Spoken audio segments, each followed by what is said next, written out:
தொழிலாளர்களுக்கும் வணிக பெருமக்களுக்கும் இந்த நேரத்தில் தெற்கு மாவட்ட கழகத்தினுடைய சார்பாகவும் நெய்வேலி நகர கழகத்தினுடைய சார்பாகவும் குறிஞ்சிப்பாடி மற்றும் நெய்வேலி தொகுதியினுடைய நிர்வாகிகளுடைய சார்பாகவும் இந்த நேரத்தில் என்னுடைய நன்றி கலந்த வணக்கத்தையும் வாழ்த்துக்களையும் இந்த நேரத்தில் நான் தெரிவித்துக் கொள்ள கடமைப்பட்டிருக்கிறேன்.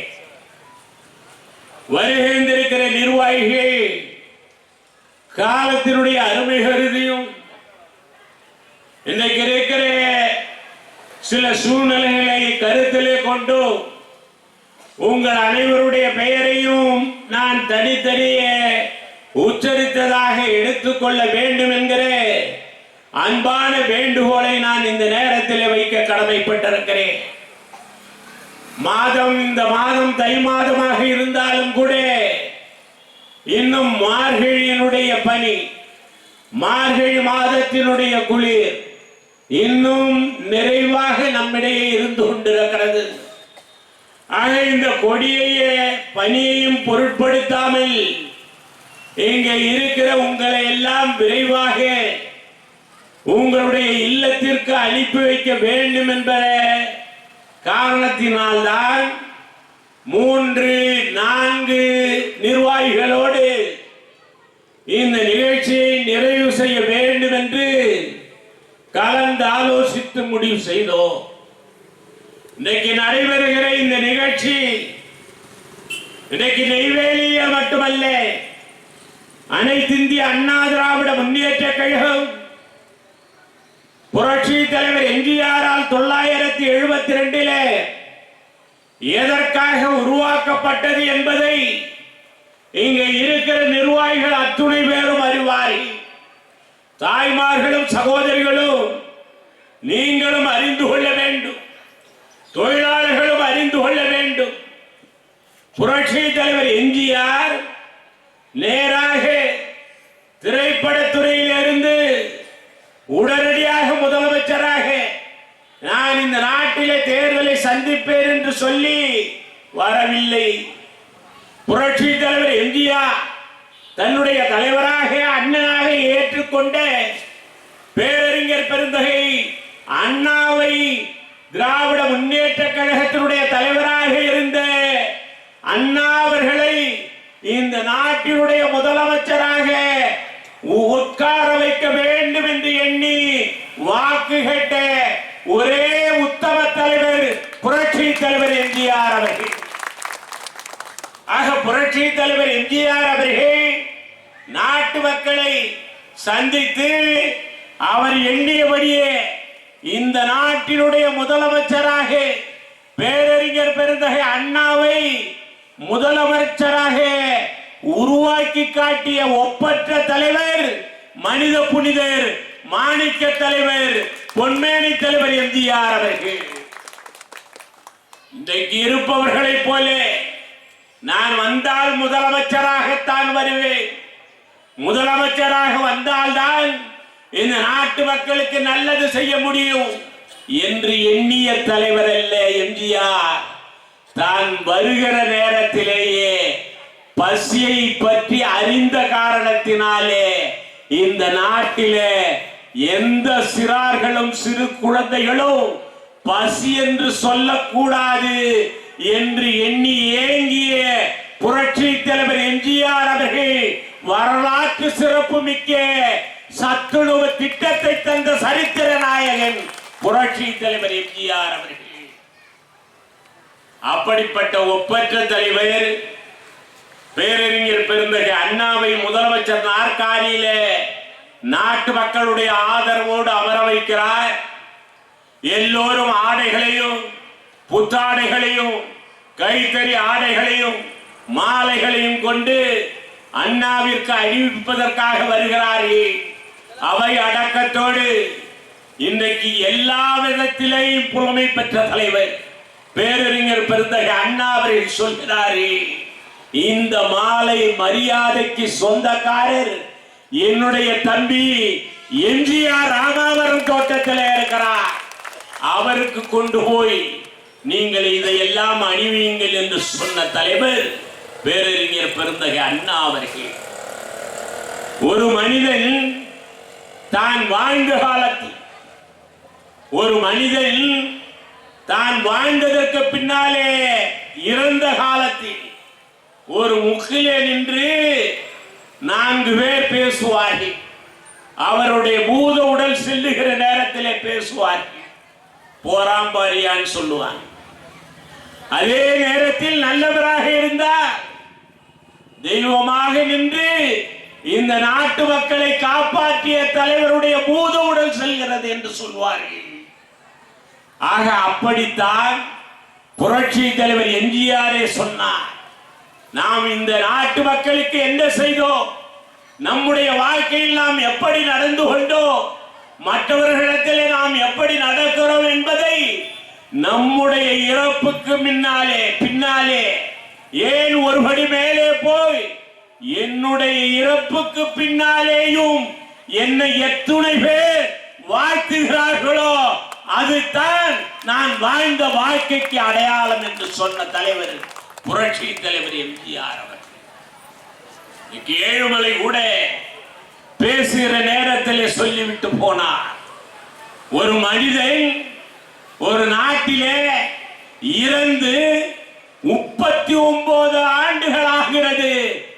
39 ஆண்டுகள் ஆகியும் புரட்சி தலைவர் எம்ஜிஆருடைய திருவுருவ படத்தை வைத்து தன்னுடைய கையிலே இருக்கிற காசிற்கு கற்பூரம் வாங்கி மாலை போட்டு இன்னைக்கு தெய்வமே இல்லையே என்று ஏங்குகிறார் என்றால் அது புரட்சி தலைவர் எம்ஜிஆர் ஒருவருக்கு மட்டும்தான்.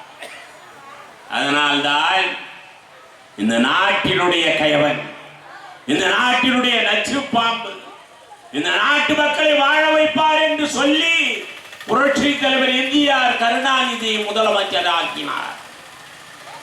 ஆனால் விதி வேறு விதமாக விளையாடி, அதனால்தான் புரட்சி தலைவர் எம்ஜிஆர் அவர்கள் அனைத்து இந்திய அண்ணா திராவிட முன்னேற்ற கழகம் என்கிற இந்த மாபெரும் இயக்கத்தை உருவாக்கினார்கள். இந்த இயக்கத்தை உருவாக்கி 11 ஆண்டு காலம் கருணாநிதி என்கிற நச்சு பாம்பை சேஞ்சான் கோட்டை பக்கமே வரவிடாமல் விரட்டி அடித்த ஒரே தலைவர் புரட்சி தலைவர் எம்ஜிஆர். அதற்கு காரணம் யார்? மிராசுகளை வைத்து, தனவந்தர்களை வைத்து, பணம் படைத்தவர்களை வைத்து இந்த இயக்கத்தை ஆரம்பிக்கவில்லை.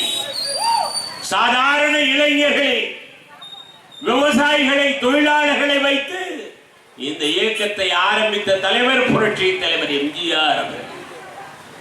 ஆக அப்படிப்பட்ட தலைவருக்கு இன்னைக்கு 109வது பிறந்த நாள் விழாவை கொண்டாடி கொண்டிருக்கிறோம்.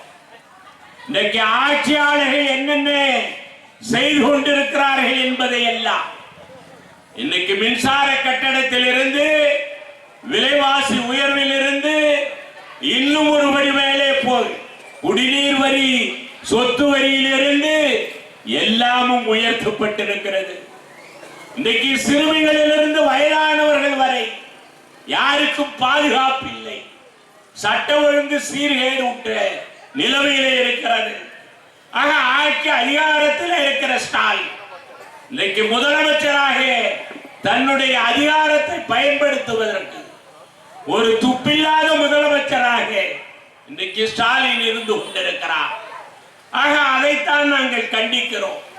இன்னைக்கு அருமை அண்ணன் எடப்பாடியாரும் சரி, புரட்சி தலைவர் எம்ஜிஆரும் சரி, புரட்சி தலைவர் எம்ஜிஆருக்கு பின்னாலே புரட்சி தலைவி அம்மா அவர்களும் சரி, அந்த 2 தலைவர்கள் காட்டிய வழி, தந்த திட்டங்களை எல்லாம் இந்த நாட்டு மக்களுக்கு அருமை அண்ணன் புரட்சி தமிழர் இன்றைக்கு 4 ஆண்டு காலம் ஆட்சி கட்டிலில் இருக்கும்போது கொடுத்து அழகு பார்த்த ஒரு ஒப்பற்ற முதலமைச்சராக அருமை அண்ணன் எடப்பாடியார் அவர்கள் இருந்தார். அதனால்தான் இன்னைக்கு முத்தான 5 திட்டங்களை தேர்தல் வாக்குறுதியாக, அதுவும் நம்முடைய ஒப்பற்ற தலைவர் புரட்சி தலைவர் எம்ஜிஆர் உடைய பிறந்த நாள் அறிவித்திருக்கிறார். இன்றைக்கு அந்த திட்டங்களை எல்லாம் இன்றைக்கு நீங்கள் 1000 2000 உயர்த்தி இருக்கிறார். இன்றைக்கு நகர் பகுதி மட்டுமல்ல, கிராம பகுதியில் இருப்பவர்களுக்கும் தனியாக இடத்தை வாங்கி அவர்களுக்கென்று ஒழுகாத ஒட்டுகிற வீடுகளை கட்டித் தருவேன் என்று சொல்லி இருக்கிறார். அம்மாவை போல இருசக்கர வாகனத்திற்கு 25,000 ரூபாயை நான் கண்டிப்பாக தருவேன் என்கிற செய்தியையும் சொல்லி இருக்கிறார்கள். ஆக இதையெல்லாம் அதோடு மட்டுமல்ல, தாய்மார்களுக்கு மட்டுமல்லாமல் ஆண்களும் பேருந்துகளிலே நீங்கள் பயணம் செய்யலாம் என்கிற திட்டத்தையும் கொண்டு வந்திருக்கிறார். ஆக இதையெல்லாம் நீங்கள் கருத்திலே கொள்ள வேண்டும். இங்கே பேசிய அன்பிற்குரிய சகோதரர் தொழிற்சங்கத்தினுடைய செயலாளர் வெற்றிவேல் அவர்கள் இங்கே முன்னாள் சட்டமன்ற உறுப்பினர் கோடிட்டு காட்டியதை போல வட்டம் 30 இருக்கிற அந்த பகுதியில் சந்தை நடந்த இடத்துல இன்றைக்கு பூங்காவை அமைத்திருக்கிறார்கள். சாலை வசதிகளை உடனடியாக செய்து தருவதற்கான ஏற்பாடுகளை செய்திருக்கிறார்கள். அந்த ஜோதி தெரு என்கிற இடத்துல நீங்க வைத்த கோரிக்கைகளை நிறைவேற்றி தருவதற்கு தயாராகி கொண்டிருக்கிறார்கள்.